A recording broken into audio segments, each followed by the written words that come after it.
Pani Zita Gurmai, 1 minuta. Dear President, dear colleagues, querido Presidente José Luis Rodríguez Zapatero. Though by the end of 2009 the EU got its new legal framework, it was the task of the Spanish Presidency to make Europe move and to make the framework work.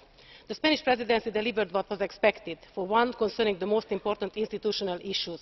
We did not agree on everything, but we began to fill the Lisbon framework with life and concrete details. Next to these seemingly technical issues, the presidency programme of our Spanish friends did not lack policy ambitions. They established themselves as models for working towards gender equality and promotion of women's rights.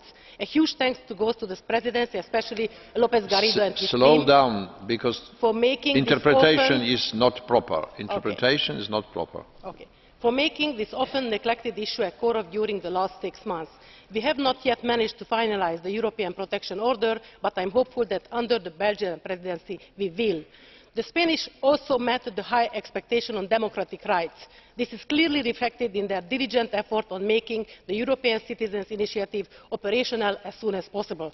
As a thank for this, the rapporteurs, Alain Lamassoure and myself, have already prepared a working document in the AFCO committee on the ECI.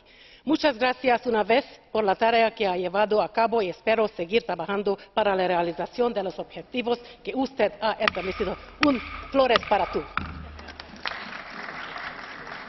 Dziękuję.